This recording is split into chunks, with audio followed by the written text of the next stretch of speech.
नमस्कार, आप देख रहे हैं इंडिया डेली। मैं हूं आपके साथ कंचन जसवानी। स्वागत है आपका हमारे खास शो में। आज हम बात करेंगे Himalaya pride versus Himalaya slide की। हिमालय यानी बर्फ का निवास स्थान, भारत की शान, भारत की पहचान। एक ओर जहां ये उत्तरी सीमा की ढाल बनकर हमारी सुरक्षा करता है, वहीं दूसरी ओर यही पवित्र गंगा और यमुना जैसी जीवनदायिनी नदियों का उद्गम स्थल है। अपनी बर्फीली चोटियां, अनुपम जैव विविधता और धार्मिक महत्व के कारण हिमालय न सिर्फ प्रकृति का अद्भुत उपहार है, बल्कि भारत की सांस्कृतिक धरोहर का भी अभिन्न हिस्सा है।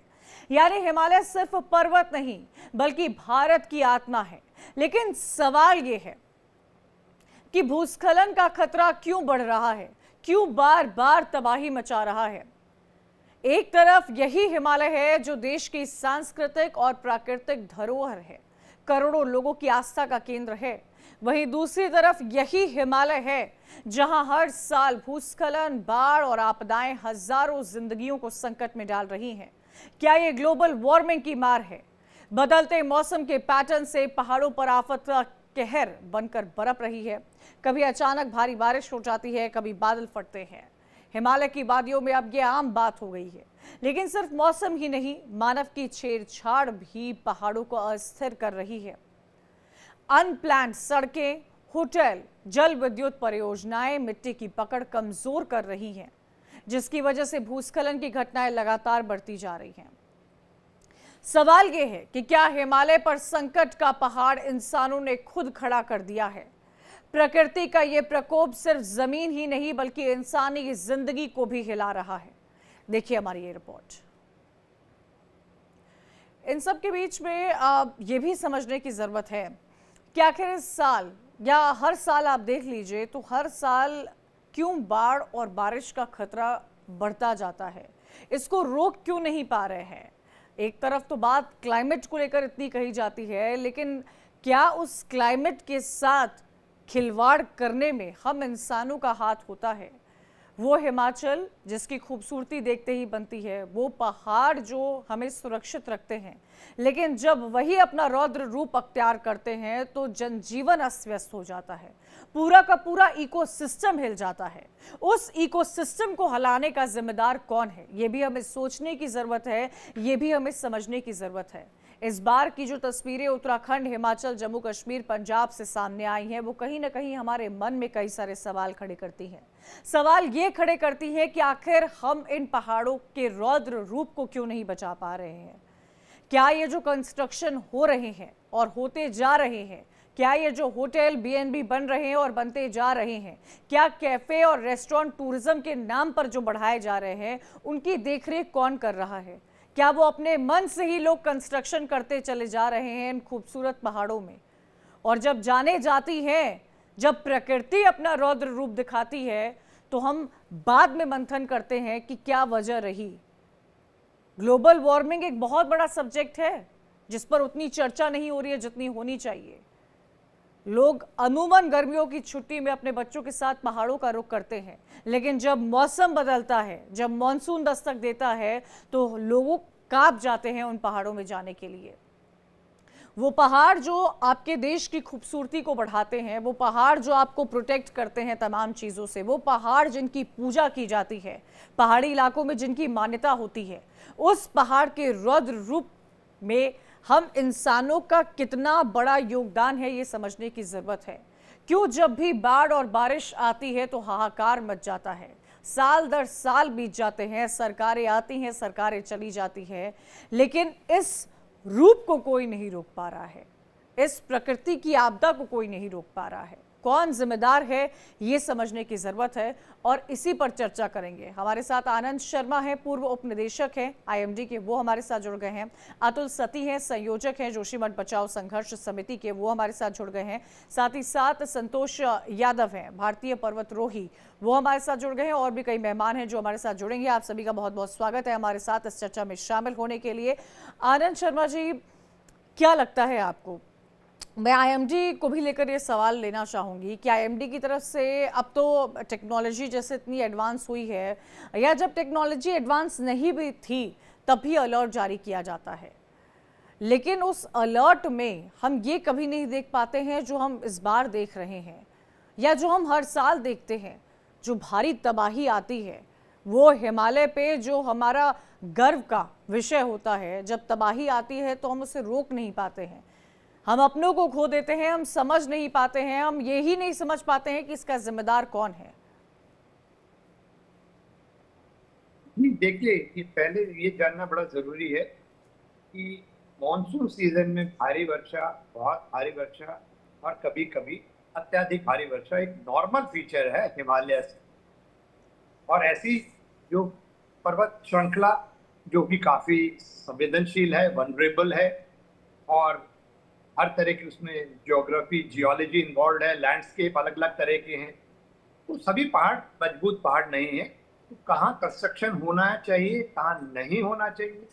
नदी नाले हैं, बिल्कुल ग्रेडियंट इतना ज्यादा है, पानी हमेशा तेजी से आता है। जब देखेंगे आप वहाँ तो पहाड़ों में जो दिखाया जा रहा है टीवी पे, पानी ऐसे ही आता है। जब भी कहते हैं उसके कैचमेंट में ज्यादा बारिश होगी तो वो एकदम रौद्र रूप धारण कर लेता है। हाँ, सिर्फ अब ये है कि डैमेजेस बहुत ज्यादा हो रही हैं साल भर साल, और बढ़ती जाएंगी और आगे और बढ़ेंगी। उसका रीजन ये है कि हमने सभी नदी नालों में घुसकर एनक्रोचमेंट कर लिया है, अनप्लान डेवलपमेंट कर ली है, कोई प्लानिंग के नाम पे कोई चीज ही नहीं है, गवर्नेंस बहुत पुअर है, और ये सब मुद्दे हैं। और अर्ली वार्निंग सिस्टम जो बिल्कुल एक सुदृढ़ होना चाहिए, उसके जो तंत्र हैं चारों, वो भी हम उसको पूरा इम्प्लीमेंट नहीं कर पाए। क्योंकि एक अर्ली वार्निंग सिस्टम जिसे कहते हैं, उसको इम्प्लीमेंट करने के लिए 4 कंपोनेंट है उसकी। पहला कंपोनेंट है उसकी रिस्क मैपिंग या रिस्क एनालिसिस। वो रिस्क मैपिंग और एनालिसिस मुझे नहीं लगता हुई है। यदि हुई भी है, मान लीजिए कुछ लोगों का कहना नहीं, जीएसआई ने लैंडस्लाइड की एक एटलस बनाई है, इसरो ने बनाई है, तो क्या उसको वो एक बार बनी और उसके बाद वो तो स्टैटिक हो गई। डायनामिक होनी चाहिए आपके पास, क्योंकि इतनी ज्यादा चेंजेस हो रहे हैं, इतनी फास्ट डेवलपमेंट हो रही है, खासकर 15-20 साल के अंदर। यानी कि आनंद शर्मा जी, आज भी वो जो रिस्क या सेंसिटिव जोन्स हम पढ़ा करते थे सालों साल पहले अपने सोशल साइंस की बुक्स में, क्या आज भी वो सेम है? क्या उसमें अब तक कोई बदलाव नहीं हुआ है? जैसे इकोसिस्टम बदला है, मौसम बदला है, क्लाइमेट चेंज इतना बड़ा चैलेंज बना हुआ है, क्या किताबों में आज भी वो वहीं तक सीमित रह गया है? बिल्कुल बिल्कुल। देखिए, वो जो मैंने कहा ना, ये जो आपकी रिस्क मैपिंग होना चाहिए, जितने भी land use, land cover change है, ये सब डायनेमिक होना चाहिए। और अभी आपने कहा कि हम ग्लोबल वार्मिंग, क्लाइमेट चेंज को बहुत कम बोल रहे हैं, उसके बारे में मैं कह रहा हूँ कि ज्यादा बोल रहे हैं, और उसी के चक्कर में जो है वो सारा ब्लेम हम क्लाइमेट चेंज पे डाल दे रहे हैं। और जो रियल मुद्दे हैं हमारे, जो अनप्लान डेवलपमेंट के हैं, वो मुद्दे, उससे लोगों का ध्यान भटका दिया है हमने। और उसी क्लाइमेट चेंज ग्लोबल वार्मिंग से हो रहा है, तो उसका हम कुछ कर नहीं सकते और सारा ब्लेम उस पर थोप दे रहे हैं। और असली जो मुद्दा है land use, land cover change है, प्लानिंग का मुद्दा है। क्या कितने डैम बनने हैं, कितनी चौड़ी सड़क होनी चाहिए, और जो सड़क बना रहा है क्या वो ठेकेदार, उनको क्या पहाड़ का एक्सपीरियंस है? क्या वो जियोलॉजिस्ट की बातें सुनते हैं, एक्सपर्ट्स की, या लोकल की वहां की जो नॉलेज है उसकी बातें सुनते हैं? वो तो शायद उनके दर दरकिनार कर रहे हैं। क्या एनवायरमेंट इम्पैक्ट असेसमेंट जो बनाई जाती है, क्या वो सही समय लोगों तक शेयर की जाती है लोकल पॉपुलेशन से, कि वो उसको पढ़ें, देखें और अपनी राय दें? अक्सर ये सुना जाता है कि इन्वायरमेंट इम्पैक्ट असेसमेंट जो है वो किसी इंग्लिश के अखबार में वो कर देंगे, रिपोर्ट भी 1000 पेज की होगी, और एक हफ्ता पहले लोगों को बोल दिया जाए। वो कहाँ पढ़ पाएंगे उसको, कहाँ समझ पाएंगे उसको?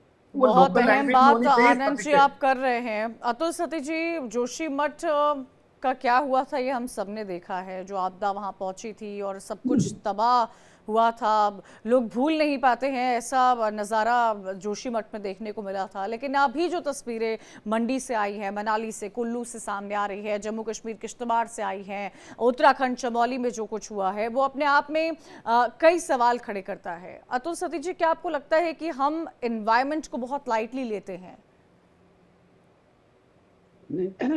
एनवायरनमेंट को क्या, हम तो शायद ऐसा लगता है कि जीवन को ही बहुत लाइटली ले रहे हैं। जो जीवन जो है इतना महत्वपूर्ण है, उसको ही इतने लाइटली ले रहे हैं। जैसा कि अभी शर्मा जी कह रहे थे कि वो जो प्लानिंग जो होनी चाहिए, मतलब विकास को लेकर के जो योजना बननी चाहिए, उसको हम बहुत केवल है उसके आधार पर वो कर रहे हैं। आप बिल्कुल ठीक कह रही हैं। और लेकिन जो असल बात है कि ये साल दर साल जो है, इस बार की जो आपदा है, इसका जो पूरा आप मैप देखेंगी वो और ज्यादा विस्तृत हो गया है। चाहे जम्मू कश्मीर का मामला हो, वहां अभी भी लगातार वो चल रहा है। हिमाचल हो, उत्तराखंड हो, उत्तराखंड में भी लगातार ये विस्तृत होता जा रहा है। इसका पूरा क्षेत्रफल जो है बढ़ रहा है। चमोली से रुद्रप्रयाग, टिहरी, पौड़ी जिला, अभी पिथौरागढ़ से खबर आ रही है, कुमाऊं से खबरें हैं। तो ये इसका जो पूरा क्षेत्रफल है आपदा का बढ़ रहा है। पिछले साल के मुकाबले अगर इसको देखें तो बहुत ज्यादा है, और हर साल ये बढ़ता चला जा रहा है। और बिल्कुल ठीक ये बात है कि जो विकास का हमारा जो पूरा आइडिया है, जो पूरे विचार है, वो बिल्कुल जो है जन विरोधी है, और वो पर्यावरण और जो आप कह रहे हैं प्रकृति विरोधी है। हम बिल्कुल डेवलपमेंट ये के नाम पर ये क्या हो जी रहा है, ये बहुत बड़ा सवाल है जिस पे मुझे लगता है हम सबको मंथन करने की जरूरत है सर। डॉक्टर महेंद्र प्रताप सिंह भी है, मैं आऊंगी सर आपके पास, अतुल जी मैं आऊंगी। डॉक्टर महेंद्र प्रताप सिंह, इस बात पर चर्चा हो रही थी कि क्या जियोलॉजी को समझा जाता है? जो लोग वहां पहाड़ों पर कंस्ट्रक्शन करने आ जाते हैं, क्या उनको पहाड़ की समझ होती है? होते तो वो एक्सपर्ट्स हैं अपने अपने कामों में, लेकिन पहाड़ की क्या आइडिया होती है? और मैं आपसे एक बहुत छोटा साधारण सा सवाल ये भी जानना चाहती हूँ डॉक्टर महेंद्र प्रताप सिंह जी, कि क्यों बादल फट रहे हैं, क्यों पहाड़ दरकते जा रहे हैं, क्यों इतनी तबाही हो रही है?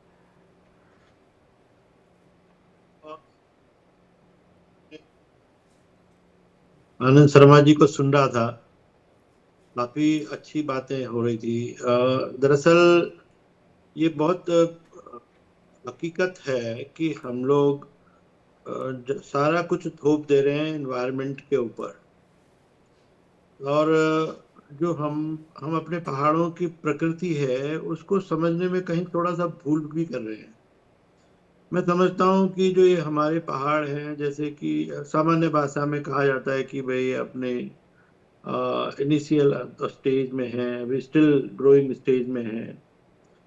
पहाड़ों की जो अपनी प्रकृति है, वो जब से हिमालय की उत्पत्ति हुई है, लेकिन तब से लेकर आज तक ये एक जो भूगर्भीय जो प्रक्रियाएं हैं, पहाड़ों का बनना, टूटना, दरकना, भूस्खलन का आना, बाढ़ का आना, अतिवृष्टि का होना, भूकंप का आना, इन सारी चीजों का एक combined effect, it is right from the beginning of the Himalaya.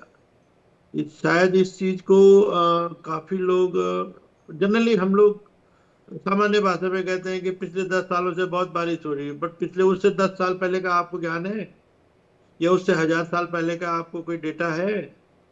No one knows. Actually क्या है कि मैं छोटा सा उदाहरण देता हूँ कि मैं श्रीनगर में रहता हूँ, और श्रीनगर में एक कॉमन सेइंग है कि ये श्रीनगर साहब पिछले 7 बार डूबा है। वो एक कॉमन सेइंग है, बट इसका एक ऑथेंटिकेशन, साइंटिफिक डेटा जो हमारे सेडिमेंट्री आर्काइव्स में, जो हमारे रिकॉर्ड में है, जियोलॉजिकल पास्ट में, हिस्ट्री में हम लोग सेडिमेंट्स के रिकॉर्ड्स में देखते हैं, तो हमें पता चल रहा है कि 12,000 साल पहले भी और 8,000 साल पहले भी कुछ ऐसी घटनाएं हुई थी कि जब ये पूरा घाटी जो है जलमग्न हो गया था। तो कहीं ना कहीं हम ये मान के चलें कि भाई ये जो प्ले ऑफ एनर्जी है, ये चाहे मौसम है या वर्षा है या नदियां हैं, ये आज से नहीं, ये सतत होने वाली प्रक्रियाएं हैं। रही बात हिमालय के पहाड़ों की, थोड़ा सा उसको गंभीरता से लेना चाहिए। जो नेचर है रॉक का, किस तरह की रॉक है, किस तरह की लेकिन सॉइल डॉक्टर है, महेंद्र किस तरह प्रताप की सिंह जमीन जी, है। मैं भवरीन कंधारी हैं, पर्यावरणविद हैं, वो भी हमारे साथ जुड़ गई हैं, मैं उनका भी रुख करना चाहूँगी। और जैसा कि भवरीन जी, डॉक्टर महेंद्र ये कह रहे थे कि नेचर को सीरियसली लेना चाहिए। कौन नेचर को सीरियसली नहीं ले पा रहा है? मैं ये भी आपसे समझने की कोशिश करूँगी। क्या पहाड़ों में हाईवेज बनाना, मकानों का कंस्ट्रक्शन होना, क्या वहाँ कंक्रीट तो कम ही होते हैं, क्या वहाँ पर लगातार कंस्ट्रक्शन होते जाना, क्या ये एक बहुत बड़ी वजह है? जहाँ हम एक तरफ ये भी देखते हैं कि आप खूबसूरती देखिए पहाड़ों की भवरीन जी, जब भी खास तौर पर, क्योंकि मैं दिल्ली एनसीआर में रहती हूँ तो मैं यहाँ के लोगों को समझ सकती हूँ, और मैं यहाँ की अगर जियोलॉजी की बात करूँ तो जब भी किसी को वो लंबा वीकेंड मिलता है, फ्राइडे, सैटरडे, संडे, मंडे का, तो लोग पहाड़ों की तरफ निकल जाते हैं। ये खूबसूरती है पहाड़ों की, लेकिन as a civic, as a human, हमारा भी तो दायित्व बनता है कि हम रक्षा करें, हम उन पहाड़ों को, जिनकी खूबसूरती को देखने के लिए हम किसी भी वीकेंड पर निकल जाते हैं, हमारा क्या योगदान होना चाहिए? एब्सोल्युटली जी, आपने बिल्कुल ठीक बोला है। पहले तो सबसे पहले जिम्मेदारी है सरकार की। And first of all thank you, हमारे जो को पैनलिस्ट है उन्होंने इतना सब कुछ अच्छे तरीके से, क्योंकि they are from the ground, और उन्होंने इतने बढ़िया तरीके से सब चीज बोली है that there is no actually need for someone like me to be here. You know, it's so well said. और आपने जो चीज बोली कि हमें पहले, सबसे पहले सरकार को लीड लेना है। आप इनकरेज कर रहे हैं, आप जो होटल्स, जो आप जिसको हम बोलते हैं फ्लड प्लेन्स यहाँ पर और वहां पर, आप रिवर्स के ऊपर आप होटल्स बना रहे हैं और इतनी कंस्ट्रक्शन की परमिशंस मिल रही हैं। यही इमेज एग्जैक्टली अभी मतलब जब वो मेमोरीज में आता है और ट्वीट्स में आता है कि तुमने यही चीज एग्जैक्टली 3 साल पहले बोली, पर उसके लिए क्या हुआ कि वो पूरा होटल गिरा, वो रिवर उसको ले गई, लेकिन उस पर बात भी हुई, इतने कमेंट्स हुए, लोगों ने टैग किया गवर्नमेंट को, लेकिन क्या हुआ उसके बाद? फिर वही वही बने, उससे ज्यादा परमिशंस दी गई। So who is that fault?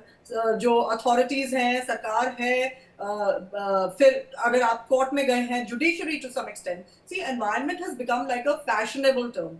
अब वो एनवायरनमेंट तो वो सब उसके लिए बात कर रहे हैं, सुप्रीम कोर्ट भी बोलते हैं, लेकिन जब कोई गलत चीज होती है तो उसके लिए क्या स्टैंड लिया जाता है, ये बहुत जरूरी है। कि आप जैसे आपने कहा पहाड़ों में ब्लास्टिंग हो रही है, आपको एक्सपर्ट्स ने, साइंटिस्ट ने, सबने बोला कि यहाँ पर चार धाम में नहीं उसको से I am just giving an example, ऐसे इतने सारे एग्जांपल है। वो केरला में भी है, महाराष्ट्र में भी है, हिमालय पे भी है, सब जगह यही प्रॉब्लम है दैट आपको बोला जाता है, लेकिन आप वो चीज करते हैं क्योंकि आप डेवलपमेंट देखते हैं, विकास देखते हैं, लेकिन उसकी कॉस्ट क्या है? उसकी कॉस्ट ये है जो अब हो रहा है, जो हमारी आंखों के सामने, और आज पहली बार ही नहीं हुआ। तो इसीलिए बहुत जरूरी है दैट एवरी पर्सन, सिटीजन्स को रिस्पॉन्सिबिलिटी अपनी दिखानी है, लेकिन वो तब होगी जब गवर्नमेंट उस पर रोक लगाएगी। नेचुरली जब होटल्स नहीं होंगे, रहने की जगह नहीं होगी, आपको हैवी टैक्सेस होने चाहिए एंटर करने के लिए, इतना मुश्किल बना देना चाहिए कि गाड़ी अंदर आने के लिए आप इतने पैसे लगा दीजिए कि अपने आप लोग नहीं आएंगे। सो ये तरीके हैं जो है, दुनिया में बहुत जगह ऐसे ऐसे तरीके हैं जहां लोग नहीं इनकरेज करे जाते tourist. So it's the systemic change. Bhavreen ji, आपको लगता है कि पहाड़ों में टूरिज्म नहीं होना चाहिए? आपको ऐसा लगता है? ऑफ कोर्स नहीं होना तो नहीं हो सकता, पर कम होना चाहिए, और कम करने के लिए तरीके हैं जो मैं बोल रही हूँ। ये सारे तरीके हैं कि आपकी सिंगल लेन्स होनी चाहिए, आप सारा दिन जाम में बैठे रहें, so pay a heavy tax, heavy tolls. The state has to come in fact more than the center, the state should protect अपने पहाड़, अपनी स्टेट को प्रोटेक्ट करने के लिए। यहाँ पर अब जैसे आप कह रहे वीकेंड है, चले गए आ गए, सो जब वो चीजें हो जाएंगी तो अपने आप सिटीजन आएंगे। कानून ठीक है। चीजें आनंद शर्मा जी, क्योंकि आप आईएमडी में रह चुके हैं, मैं आपसे ये समझना चाहती हूँ कि इंडियन मेट्रोलॉजिकल डिपार्टमेंट क्या कुछ भाप सकता है? क्या बारिश, जैसे अभी अगर हमें फ़ोन पर अपडेट्स आ जाते हैं कि कल दिल्ली में, नोएडा में, गुड़गांव में, फरीदाबाद, कहीं पर भी आप देश के किसी भी कोने में रहो, आपको वेदर के अपडेट्स आते हैं, कल क्लाउडी रहेगा, कल बारिश होगी, कल सनी रहेगा, टेम्परेचर इतना रहेगा। आईएमडी क्या कुछ भाप सकता है? क्या कैलामिटीज भापी जा सकती हैं आनंद शर्मा जी? बिल्कुल जानी जा सकती है, क्योंकि आईएमडी का काम है weather forecasting and early warning. और वेदर फोरकास्ट भी कैसी होनी चाहिए? वो टाइमली होनी चाहिए, एक्यूरेट होनी चाहिए, लोकेशन स्पेसिफिक होनी चाहिए, और उसके साथ साथ इम्पैक्ट बेस्ड होनी चाहिए कि कितनी भारी वर्षा होती है तो उसका इम्पैक्ट क्या होगा, क्या फ्लैश फ्लड आएगा, क्या लैंडस्लाइड होगा। और उसके साथ में जो उसकी भाषा हो, वहाँ लोकल भाषा हो, जैसे हिंदी है सब समझते हैं, तो और क्लिश नहीं होनी चाहिए, और उसको कम्युनिकेट करना है आपको। जो क्रूशियल एरिया है जहाँ पे कुछ ज़्यादा डैमेज हो सकती है, वहाँ के लोगों तक जानकारी को पहुँचाना है। और वो मौसम विभाग जो है, चाहे वो व्हाट्सएप ग्रुप हो, चाहे इंटरनेट से हो, सोशल मीडिया हो, फेसबुक हो, सभी पे, इंस्टाग्राम सभी पे है, वेबसाइट है, फैक्स है, हर माध्यम से वो लोगों तक वो पहुँचाई जा रही है। अखबार, टीवी, टेलीविजन, मतलब हर जो कम्युनिकेशन का चैनल उससे पहुँचा रहा है। एक बात। दूसरी बात ये ध्यान रख लीजिए कि आपने कहा हो सकता है, बिल्कुल 2013 में सतीश जी भी यही हैं, जानते हैं, बिश साहब भी यही हैं, सभी जानते हैं कि 2013 में जब मैं डायरेक्टर था मौसम विभाग का उत्तराखंड का, तो हम लोगों ने 4 दिन पहले ही कहते हैं आपकी 2013 जो केदारनाथ का डिजास्टर हुआ था उसकी सरकार को उसकी चेतावनी दे दी थी। और साथ में बड़ी अच्छी ढंग से 4 दिन पहले बता दिया था, और ये भी कहा था कि बाढ़ भी हो सकती है, भूस्खलन होगा, और जो पहाड़ में लोग हैं वो सुरक्षित स्थानों पर चले जाएं, और जो मैदानी क्षेत्र में वो पहाड़ का रुख बिल्कुल ना करें, और 4 धाम यात्रा को 3 से 4 दिन के लिए पोस्टपोन कर दिया जाए। और ये जानकारी सभी अखबारों में वहां पे फ्रंट पेज में 3 दिन पहले पब्लिश हुई थी, टीवी पे लोकल सभी टीवी चैनल्स पे चल रही थी, और जो जो लोगों ने फोन पे कांटेक्ट किया और जिन पे इंटरनेट से हम भेजते थे हमारे उस पे सबकी जानकारी पहुंचाई गई थी, पर उसके बाद में भी एक्शन जिन्होंने लेना था या रिस्पॉन्स करना था उन्होंने नहीं किया, तो डैमेज हो गई। तो अब ये भी देखिए कि जो मैं आपको बता रहा था कि अर्ली वार्निंग है, अर्ली वार्निंग के 4 कंपोनेंट है, वो चारों कंपोनेंट जब एक फ्रीक्वेंसी पे होंगे जब ही आपका अर्ली वार्निंग सिस्टम जो होगा वो इफेक्टिव होगा और कारगर सिद्ध होगा। तो पहला कंपोनेंट मैंने आपको बताया रिस्क मैपिंग, तो रिस्क मैपिंग ही आपकी प्रॉपर नहीं है, वो तो डायनामिक है, एक बार रिस्क मैपिंग करने से नहीं होगा, वो तो आप लगातार जो है कहीं मलबा डंप कर रहे हैं, कहीं कंस्ट्रक्शन कर रहे हैं, 1 मिनट कंस्ट्रक्शन कर रहे हैं, आप डैम बना के फिर पानी छोड़ रहे हैं और डैम भी फुल हो जा रहे हैं, उसमें पानी छोड़ दे रहे हैं। तो ये सारी चीजें बहुत आपको 24/7 में करना है, और ऐसे लोग हो जो एक्सपर्ट हो वहां पर, जो इन चीजों को समझते हो। ओके, दूसरा आपका है weather forecasting and monitoring and prediction and communication, वो मौसम विभाग करता है और लोकल स्तर पे दूसरी ऑर्गेनाइजेशन भी करती है, उसमें कोई इशू नहीं है।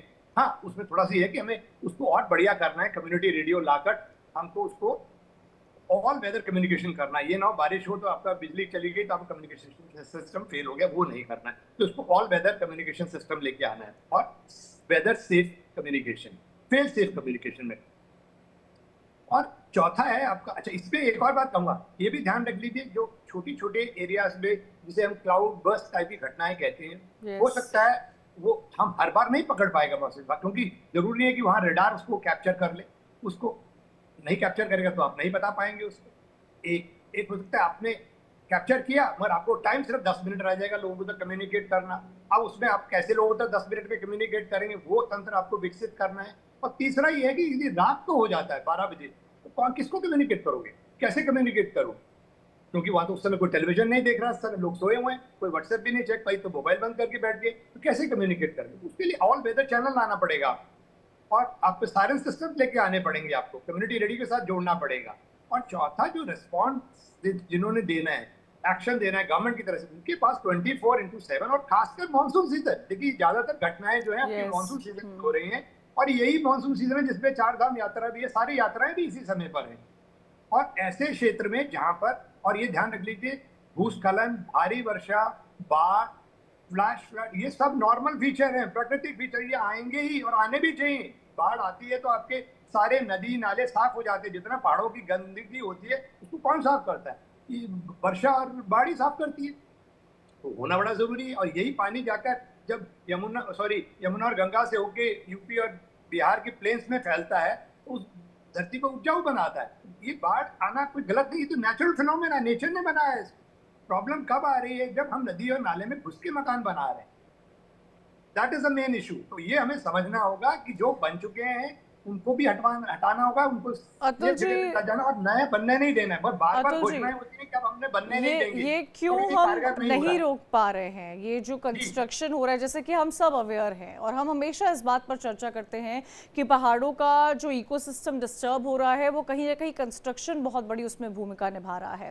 अतुल जी, ये रुक क्यों नहीं पा रहा है, क्यों इन नदियों के पास जो हाई प्रोन एरियाज है, हाई रिस्क एरियाज हैं, उस पर बेहिसाब लंबे 1, 2, 3 मंजिला BNBs बनते जा रहे हैं, कैफेज बनते जा रहे हैं, रेस्टोरेंट बनते जा रहे हैं, जिनका आम आदमी, जो आम जनता है वो लुत्फ उठा रही है, लोग पैसे कमा रहे हैं, लेकिन at the cost of what?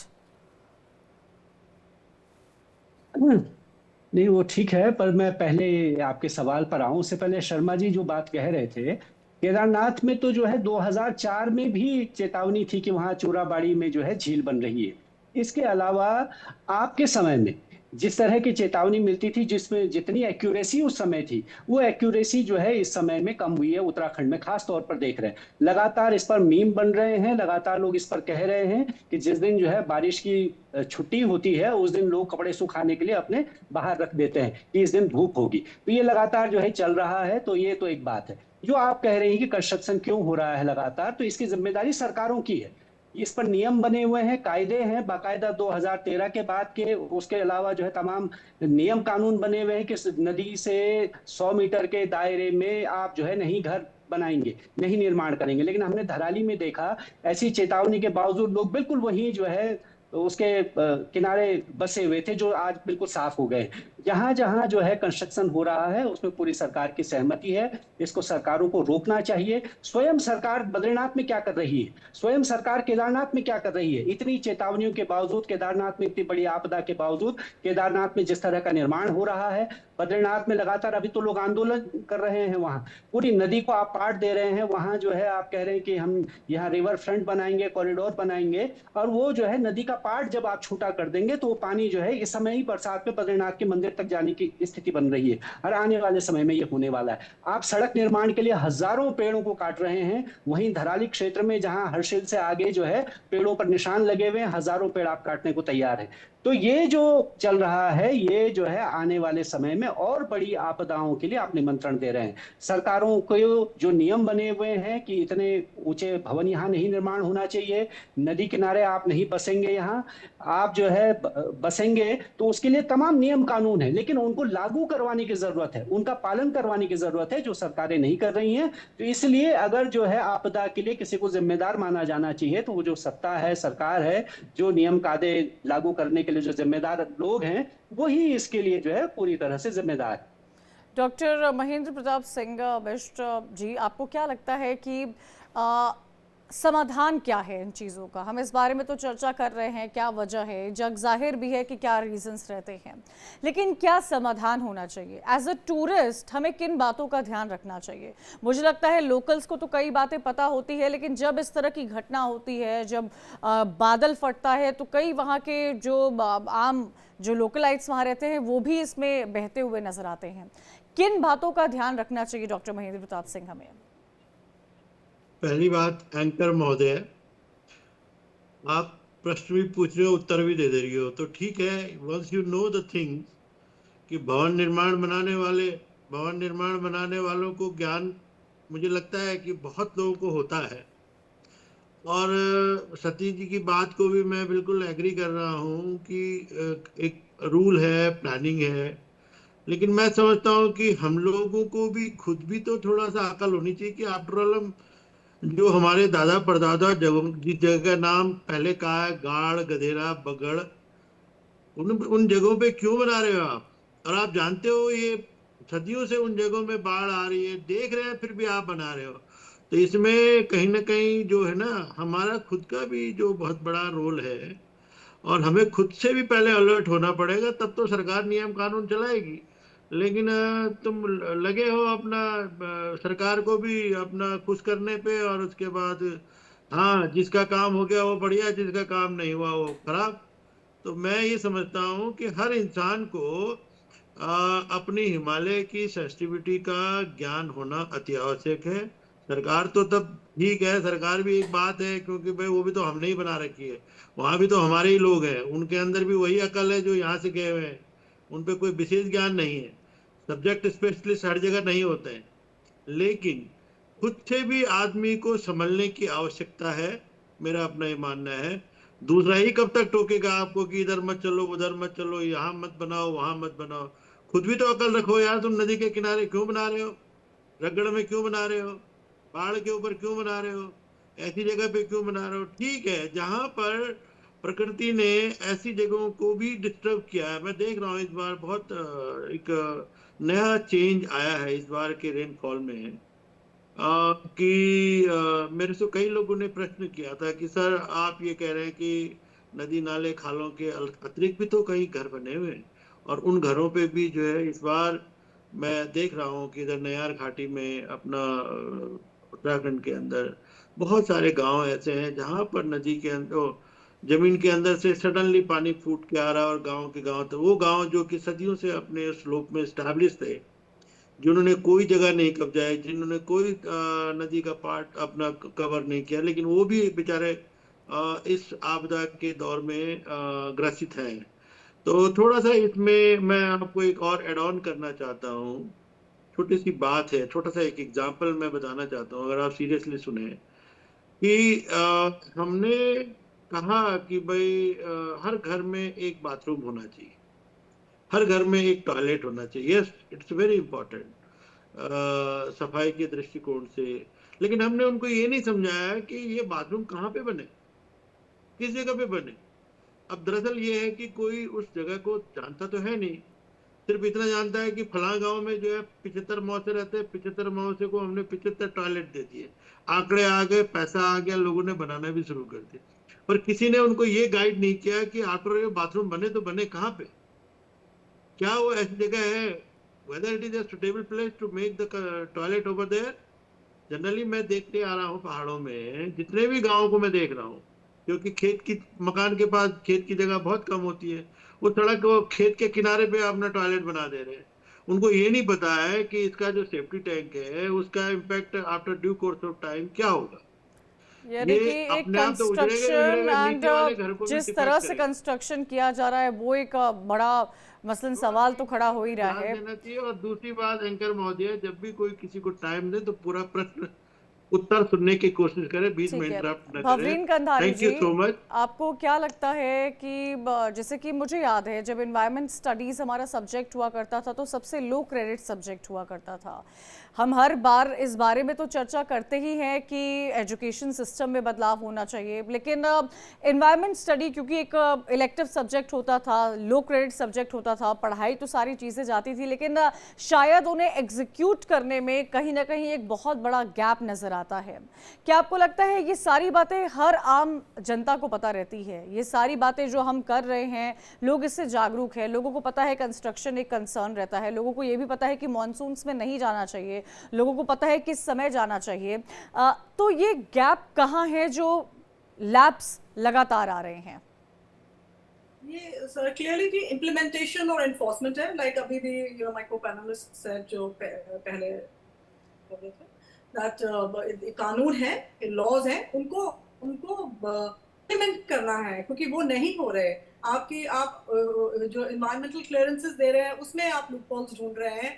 आपने बोला आर्मी के लिए रोड वाइडन होएगी, लेकिन उसके ऊपर लाखों पिलग्रिम्स जा रहे हैं, उसको कोई देख नहीं रहा। So you know you cause the damage, जो रेपरकशंस है, आप वो जो आप इतने साल चीजें करते हैं उसके रेपरकशंस होते हैं। आज जो आप कर रहे हैं, जो करेंगे, वो 3 4 5 साल में नजर आना शुरू हो जाएगा जो हालात होंगे। So this is the reason that जो मैं कह रही थी पहले भी, and I just want to you know reiterate on that कि बहुत जरूरी है कौन से ऑफिसर्स रिस्पॉन्सिबल है, कौन से लोग रिस्पॉन्सिबल हैं कि ये परमिशंस मिली थी, कितने लोग आज उनकी जान चली गई, कितने लोगों के घर बर्बाद हो गए, who is accountable, who should be going to jail, is the chief secretary responsible, is he taking responsibility for this? ये क्वेश्चंस पूछने वाले हैं। ये नहीं कि हाँ जी सिटीजन का है और वो है। सिटीजन वही करता है जो कानून सिखाता है, जो कानून आपको लीड करता है, जो गवर्नमेंट लीड करेंगे।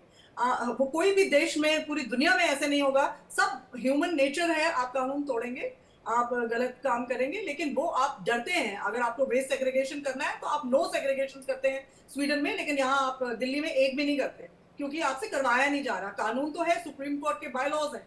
Similarly everything is a law, और जो नहीं, जो रिस्पॉन्सिबल है इस टाइम, उसको बहुत जरूरी है पनिश करना, पिनलाइज नहीं, पनिश करना, प्रोसिक्यूट करना।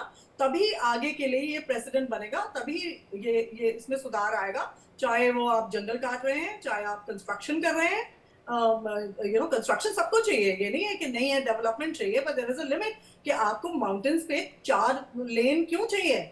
आपकी एक ही लेन होनी चाहिए, पर टूरिस्ट कम होने चाहिए। तो उसके लिए again like I said, you know there are ways. आप गवर्नमेंट है, आपके पास टॉप ब्रेन्स हैं, ब्यूरोक्रेट्स हैं, आपको ऐसे तरीके भवरीन कंधारी जी, लेकिन मैं देखती हूँ जब सीजन होता है तो गवर्नमेंट्स ही, इररिस्पेक्टिव ऑफ कौन सी गवर्नमेंट है, गवर्नमेंट्स ही फैसिलिटेट करती हैं कि टूरिस्ट के लिए ये सुविधा है, टूरिस्ट के लिए वो सुविधा है। हाँ जी, उनकी गलती है, इसीलिए उन लोगों की गलती है। वो एनकरेज कर रहे हैं, वो आपको परमिशंस दे रहे हैं होटल्स बनाने के लिए। ये थोड़ी ना कि सिटीजन सोचेगा जी मेरे को होटल नहीं बनाना, या मैं बहुत हूँ। आपका कानून है, आप बना सकते हैं कि नहीं बना सकते हैं। वहाँ 4 मंजिल आपने फ्लड प्लेन पे बनाई है, तो कैसे बनाई है? आपको परमिशंस मिली, किसने दी? क्योंकि वो तो है नहीं, आपके कानून में नहीं लिखा गया, किसने करा? So this is where you have to backtrack and these people have to be punished. जो हमारी हर जगह, चाहे आप दिल्ली में देख लीजिए, आप और मैं यहाँ रहते हैं दिल्ली एनसीआर में, आज जो भी प्रॉब्लम्स हैं, जितनी भी प्रॉब्लम्स हो रही है, वो एमसीडी के है, वो आज की बात नहीं है। एनक्रोचमेंट एक बहुत बड़ा कंसर्न है भवरीन जी। आनंद शर्मा जी, जैसे कि अतुल सती जी ये बात कह रहे थे और इस बात का भी जिक्र कर रहे थे कि जब आपका टाइम था आईएमडी में, तब तो जो वेदर फोरकास्ट है वो ऐप्ट आते थे, लेकिन अब मीम्स बन रहे हैं। आनंद शर्मा जी, क्या ऐसा होता है, और अगर ऐसा होता है तो क्यों होता है कि जो प्रोडिक्शंस आते हैं कई बार वो फॉल्स हो जाते हैं? क्या वजह रहती है इन चीज़ों की? देखिए, आपको कहीं भी पूर्वानुमान, देखिए दो चीजें इसमें बड़ी इंपॉर्टेंट है। एक तो है टेक्नोलॉजी, जो कि निरंतर उसमें इम्प्रूवमेंट हुआ है। अब हमारे पास रडार भी हैं, सैटेलाइट से बहुत अच्छी जानकारी मिल रही है, मॉडल्स बहुत अच्छे आ गए हैं। और दूसरा है आपका पैशन और एक्सपर्टीज और आपका एक्सपीरियंस, एक लॉन्ग एक्सपीरियंस। मेरे पास लकीली मैं पहाड़ों से हूँ और मुझे पूरा जम्मू कश्मीर से लेकर हिमाचल और उत्तराखंड, सिक्किम तक काम करने का पूरा मौका मिला। ये सब रीजन्स में मैंने फोरकास्ट भी, तो एक अनुभव भी बड़ा मैटर करता है इस चीज़ों को। और पैशन, देखिए सबसे बड़ी बात है, आपको लगाव होना चाहिए कि मुझे सोसाइटी के लिए कंट्रीब्यूट करना है, तो ये सारी चीज़ें मैटर करती हैं। और दूसरा है, अभी भी बहुत कुछ जो है प्रकृति में हमने समझा नहीं है और समझने की ज़रूरत है, और हमें वैली स्पेसिफिक मॉडल्स डेवलप करने पड़ेंगे, मेजो स्केल, उनकी ज़रूरत है और उस पर भी काम चल रहा है। मगर सबसे ज़्यादा जरूरत है कि अकाउंटेबिलिटी, चाहे किसी का भी काम हो, चाहे वो कंस्ट्रक्शन का काम हो, चाहे वो फोरकास्टिंग, वेदर फोरकास्टिंग काम है, वहाँ अकाउंटेबिलिटी फैक्टर जरूर होना चाहिए। और जो लोग उसमें काम कर रहे हैं वो जरूर पैशनेट होना चाहिए, बिल्कुल, कि उन्हें लगाव होना चाहिए। भाई हमें, देखिए, हम एक जान भी बचा देते हैं तो उसकी कितनी वैल्यू होगी। एक सिंचाई बचा दें किसानों की तो करोड़ों रुपया बचता है उसके अंदर। तो इसकी बहुत सारे इम्प्लीकेशंस हैं और वो जो है समझ हमें लगता है कि बहुत ज़रूरी है। और अच्छे लोगों को, अनुभवी लोगों को ही पोस्ट करना चाहिए ऐसी जगहों पर। और ये काम जो है 24/7 का है, चाहे 26 जनवरी हो, 15 अगस्त, मौसम विभाग में छुट्टी नहीं होती। तो इसमें ये बड़ा ज़रूरी है। और साथ साथ बहुत ज़रूरी है कि स्टेट गवर्नमेंट के साथ जो है समन्वय बहुत अच्छा होना चाहिए, कि उनको रेगुलरली मौसम विभाग को बुलाना चाहिए। मैंने बहुत बार इनको सजेस्ट किया था, उत्तराखंड में इम्प्लीमेंट शायद नहीं हुआ, क्रॉप वेदर वॉच ग्रुप या वेदर वॉच ग्रुप। आप एक मीटिंग करिए ना, हर हफ्ते में 1 या 2 बार, या पहले हर सीजन से पहले एक मीटिंग करिए आप स्टेट गवर्नमेंट के साथ, कि वो बताएंगे कि भाई अगले जो 4 महीने आने वाले हैं मानसून में, वहाँ क्या क्या प्रॉब्लम्स आने वाली हैं। क्या प्री मानसून में ज़्यादा बारिश हुई तो कौन से एरियाज हैं जहाँ खतरा ज़्यादा होगा आने में। बहुत सारी चीज़ें कर सकते हैं प्लानिंग में, this is called risk mapping. तो ये भी एक अच्छी चीज़ है, पर वो कोई सुनता नहीं है। फिर हर वीक में आप 2 बार मिलिए, आप पता करिए कि भाई देखिए कि पिछले 3 दिन 4 दिन क्या हुआ था और अगले 7 दिन क्या होने जा रहा है। ये सब अभी भी रेगुलर मीटिंग करेंगे। जिन्होंने एक्शन लेना है, रिस्पॉन्स करना है, उन लोगों साथ में हो, मीडिया साथ में हो, और लोकल धरातल के भी कुछ लोग हो जाए तो और अच्छी बात है। तो ये अच्छा आपको वेदर वॉच ग्रुप बनाना पड़ेगा, यदि आप ये बनाते हैं। यानी कि आप सोचिए आनंद शर्मा जी, अगर आज भी हम इन बेसिक चीज़ों की फॉर्मेशन की बात कर रहे हैं तो काफ़ी ऐसे सेक्टर्स हैं मुझे लगता है जहां पर मेहनत और वर्क करने की ज़रूरत है। तो सती जी एक बात समझाइएगा यहाँ पर, मैं आपकी राय उस पर लेना चाहती हूँ जो तमाम धार्मिक यात्राओं पर निकलते हैं, चाहे वो अभी हाल ही में कैलाश मानसरोवर यात्रा रही हो जिसका आखिरी जत्था वापस आ गया है, बद्रीनाथ की, केदारनाथ की यात्रा रही हो। कई बार ऐसा होता है अतुल सती जी, जहां लोगों को पता रहता है, कई बार यात्रा के दौरान ही लैंडस्लाइड्स आते हैं, भूस्खलन होता है, पहाड़ दरक रहे होते हैं, लेकिन उसके बाद भी ये यात्राएं चलती रहती हैं। आपकी क्या राय है उस पर? क्योंकि धर्म और आस्था का विषय है तो मुझे लगता है हमारा देश है, विविधता है, संस्कृति है, लेकिन धर्म और आस्था के बीच में जब ऐसी घटनाएं आती हैं अतुल सती जी, तो हम बहुत ही ऐसी खबरें कहीं ना कहीं आपको झकझोर कर रख देती है। आपको क्या लगता है कि क्या इन यात्राओं का कोई समय सीमा या ये सारी चीजें प्लान करके कोई रीप्लानिंग होने की जरूरत है? निश्चित ही अभी तो इस बार की आपदा में हम देख रहे हैं कि अभी वैष्णो देवी वाले जो उसमें वहाँ कई लोग, वहाँ जो है 25 से ज़्यादा लोगों की वहाँ मृत्यु हो गई है। इसके अलावा एक जगह और जम्मू कश्मीर में, वहाँ जो है यात्रा में ही लोग थे कि जहाँ तभी जो है बादल फटने की घटना हो गई और बहुत सारे लोग उसमें चले गए। ऐसे ही हम बद्रीनाथ, केदारनाथ और ये 4 धाम की यात्रा में देख रहे हैं कि सरकारें जो हैं कितनी ज्यादा संख्या में लोग आए। बोले जो दोनों यात्राएं, जहां जो है जम्मू कश्मीर वाले में भी वो इसी बीच जो है वहां यात्रियों की संख्या बढ़ी थी पिछले 2-4 साल में। और वैष्णो देवी में भी हम देख रहे हैं पिछले कुछ सालों में जो है बहुत ज्यादा बढ़ा है। बद्रीनाथ केदारनाथ में भी जो है पिछले कुछ सालों में बढ़ा है। और ये बढ़ने वाला जो है इसको सरकारें अपनी उपलब्धि मान ले रही हैं। खास तौर पर उत्तराखंड में तो हम देख रहे हैं यही एकमात्र उपलब्धि हो जा रही है कि इतने लाख लोगों ने बद्रीनाथ के दर्शन किए या गंगोत्री यमुनोत्री के 4 धाम के दर्शन किए। और जो है उसमें कहीं कोई नियंत्रण नहीं है, प्रबंधन नहीं है।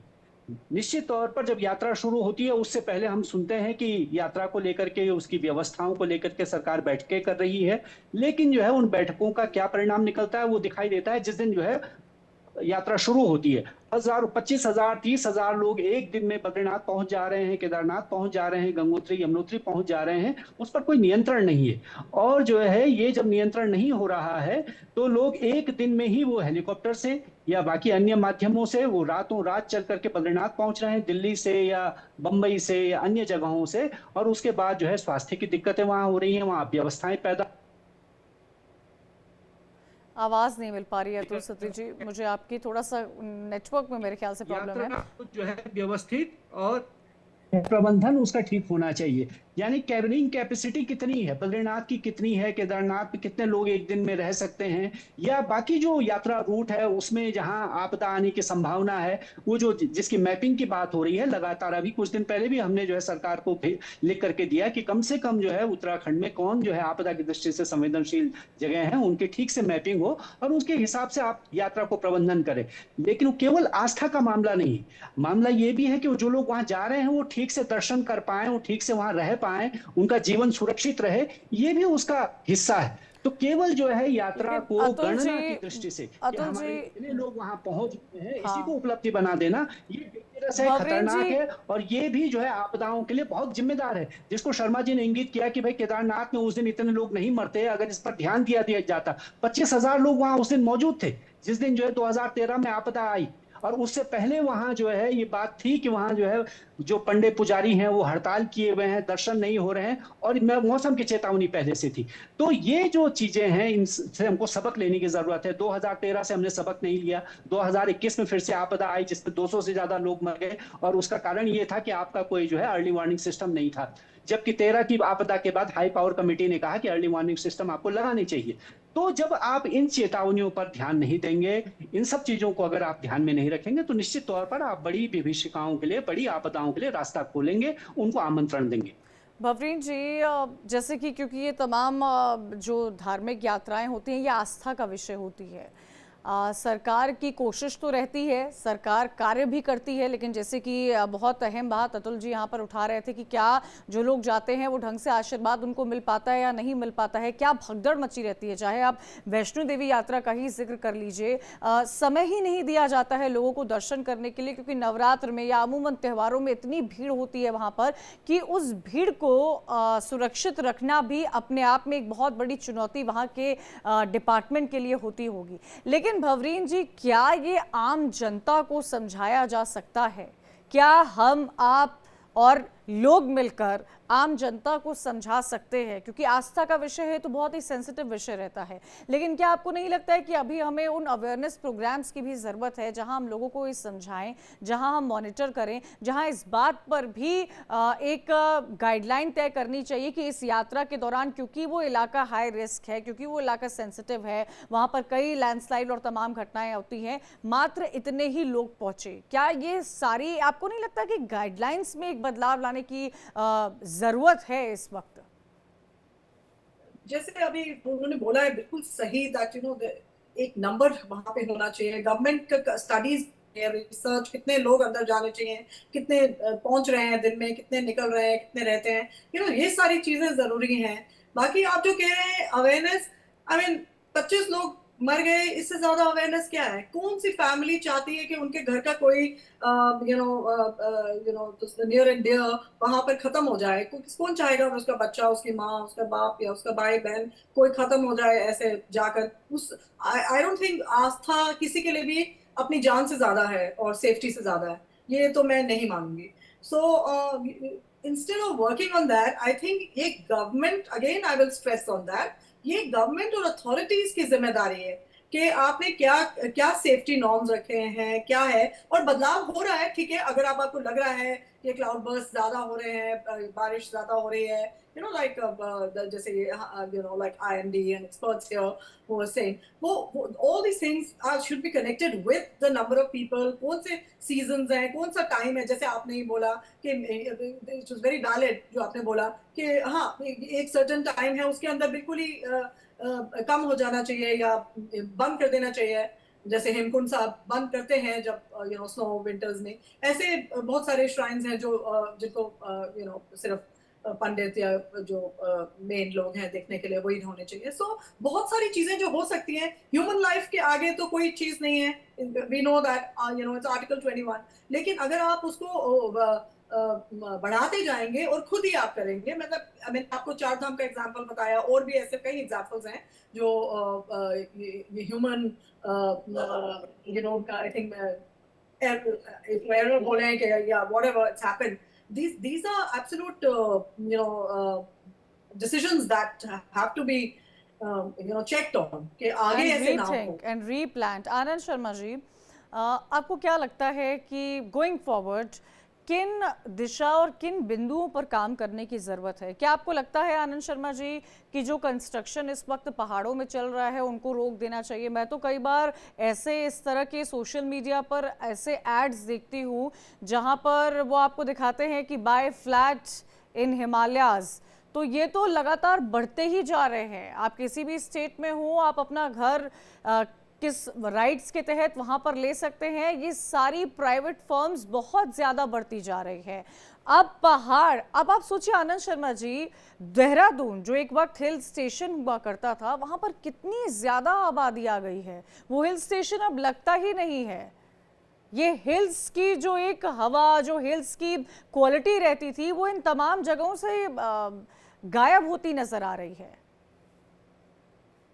जी बिल्कुल, मैं तो 15 साल देहरादून में था और बिल्कुल रैम्पेंट कंस्ट्रक्शन, अनप्लान्ड कंस्ट्रक्शन।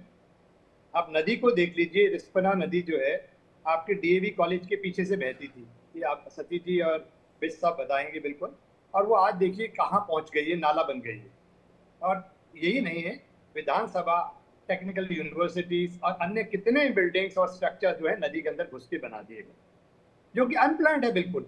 तो वो देखिए, ये तो जब प्लानर्स वही बना रहे हैं तो आम जनता भी वही करेगी। तो एक तो ये गलत है। दूसरी बात आप नोट करिए, जितने भी ब्रिटिशर्स ने ऑल अक्रॉस द हिमालयस बड़ी बड़ी बिल्डिंग बनाई है, 100 साल रेलवे को भी इतनी टनल्स बनी है हिमाचल में, उनको तो कोई नुकसान नहीं पहुंचा, क्योंकि उन्होंने साइटिंग प्रॉपर करी है, उन्होंने बिल्डिंग बाय लॉस को फॉलो किया है, कंस्ट्रक्शन कैसा होना चाहिए, कहाँ होना चाहिए, उसको फॉलो किया है। वो 100 साल से बिल्डिंग भी आज भी खड़ी है। क्यों हमारी बनाई हुई सड़कें, पुल, ब्रिजेस, बिल्डिंग सारी टूटती जा रही? इसका मतलब कहीं ना कहीं तो कमी है, एक चीज। और इसके अलावा मैं दूसरा ऐड करना चाहूंगा, थोड़ा पीछे जाऊंगा। आपकी पहले बात हो रही थी आस्था की, आस्था के साथ मोक्ष। लोगों का यह है कि हम जाएंगे 4 धाम यात्रा में, मृत्यु मिल गई तो मोक्ष की प्राप्ति हो जाएगी। और तीसरा उसके साथ रेवेन्यू। तो इसलिए कोई बॉदर नहीं कर रहा, रेवेन्यू बढ़ाना है। 10 लाख 50 लाख टूरिस्ट आए, वो तो रेवेन्यू बढ़ाना है, और लोग जो मर रहे हैं वो मोक्ष की प्राप्ति हो रही है उनको। तो ये सब ये जो हमारा सोच जो है ना, उसमें बदलाव लाना पड़ेगा। भाई आप जाइए, आपकी आस्था है, करिए, मगर ये नहीं कि जान आप बैल मुझे मार की जान गंवानी है वहां पर। और उसके साथ साथ सरकार को क्या करना चाहिए, मैं बार बार बता रहा हूँ, और आम जनता को क्या करना चाहिए। जनता को अपना सोच बदलना होगा, एक। दूसरा, they should start factoring weather information into their day to day planning and be weather wise and climate smart. दूसरा, सरकार को जो भी वेदर वार्निंग दी जा रही है, अर्ली वार्निंग दी जा रही है मौसम विभाग द्वारा, उसका कम्युनिकेट करना है। जैसे ही आप पहाड़ों की ओर रुख करते हैं, ऋषिकेश से ऊपर की ओर जाते हैं, तो वहाँ बड़े बड़े डिस्प्ले बोर्ड लग जाने चाहिए इलेक्ट्रॉनिक, और उसमें डिफरेंट लेग्स की फोरकास्ट होनी चाहिए कि भाई इसके बीच में यहाँ पर लैंडस्लाइड है, अब यात्रा के जो यात्री है उनको यहीं तक रोक दिया जाए, उससे आगे ना जाने चाहिए, बैरियर्स लगा दिए जाएंगे। और ऐसा नहीं हो रहा है, वो आपको करना है। आपको अल्टरनेट रोड्स बनाने हैं, आपको शेल्टर्स बनाने हैं। तो ये सारी चीजें आपको करनी पड़ेंगी, और रेजिलिएंट इंफ्रास्ट्रक्चर तैयार करना पड़ेगा। जब तक आप ये सब नहीं करेंगे तो आप ये ध्यान रख लीजिए, आगे इससे भी ज्यादा बड़ी बड़ी नुकसान होंगे, ज्यादा जाने जाएंगी, और उसको फिर आप ब्लेम करेंगे ग्लोबल वार्मिंग, क्लाइमेट चेंज के ऊपर। और मैं बार बार ये कह रहा हूँ, ये land use, land cover, unplanned development की मुद्दा है। नदी नालों का पूरा हमने एनक्रोचमेंट कर दिया है। उसको जब तक नहीं रोकेंगे, और आपके पास मजे की बात है टोपो शीट्स हैं, सारी सैटेलाइट पिक्चर्स हैं, आप देख के बता सकते हैं कहाँ अतिक्रमण हुआ है उसका। आप रोक सकते इंक्रोचमेंट हैं। अतुल सतीश जी, हम इंक्रोचमेंट हर जगह एक बहुत बड़ा मसला बना हुआ है। अब हिल्स में तो है ही है, बहुत बड़ा है, प्लेन्स में भी बहुत बड़ा मसला है। अतुल सतीश जी, क्या लगता है आपको इंक्रोचमेंट क्यों नहीं रोका जा पा रहा है? क्या हमारे पास वो मॉनिटरिंग एजेंसियां नहीं हैं, या वो एजेंसियां हैं जिनको पता है ऐसा सब कुछ हो रहा है और वो इन चीज़ों को लेट गो करती हैं? क्या किसी स्टेट में अगर कोई कंस्ट्रक्शन होता है, चाहे नदी किनारे जिसका हम जिक्र लगातार कर रहे हैं, जो लगातार शर्मा जी ये कह रहे हैं कि नदियों के पास कंस्ट्रक्शन नहीं होना चाहिए जहां हाई रिस्क होता है, क्या वहां स्टेट के डिपार्टमेंट को इस बात की जानकारी नहीं होगी? जब हम सबको इस बात की जानकारी है, जब हम भारी तबाही की तस्वीरें देख पा रहे हैं अतुल सतीश जी, तो कौन जिम्मेदार है इस चीज़ का? क्या डिपार्टमेंट्स अपना काम नहीं कर रही है? क्या लोग गलत तरीके से काम कर रहे हैं? Who is responsible for this? देखिए, बात तो वैसे पहले आ गई, लेकिन फिर भी जब आप ये चर्चा कर रहे थे तो मैं तमाम, जब शर्मा जी अपनी बात कह रहे थे तो मैं तमाम उन सरकारी बिल्डिंगों को जो है देख रहा था अपने उसमें, कि जो नदी के किनारे बनी। अभी जब धराली में घटना हुई और वहां ये हुआ कि अतिवृष्टि की पहली एक घटना हुई धराली में, उसके बाद जो दूसरी घटना हुई जब हर्षिल के ऊपर बादल फटा, और वहां जो है प्रभावित कौन हुआ? वहां प्रभावित हुई आर्मी का कैंप, और उसमें 8 से 9 लोग जो है लापता हो गए। तो ये आर्मी का कैंप कहाँ था? ये बिल्कुल नदी के किनारे था। जब वहां झील बन गई है नदी में, भागीरथी में, तो उसके बाद जो झील से प्रभावित कौन हो रहा है? वो जीएमवीएन का गेस्ट हाउस है। उसके अलावा जो है जीएमवीएन का गेस्ट हाउस मैं देख रहा हूँ चमोली में जो है बिरही के पास, वो प्रभावित हो नदी के किनारे बना हुआ है। या एक और सरकारी बिल्डिंग थी एसएसबी की, जब 2013 की आपदा आई तो श्रीनगर में वो उसमें पानी भर गया, या वो लगातार जब भी नदी में अलकनंदा में पानी बढ़ता है तो ये होता है कि वो एसएसबी उससे प्रभावित हो जाएगा। ऐसी बहुत सारी सरकारी इमारतें, सरकारी भवन जो है वो इन नॉर्म्स को झुटला करके और वो बने हुए हैं, और बहुत सारे हैं।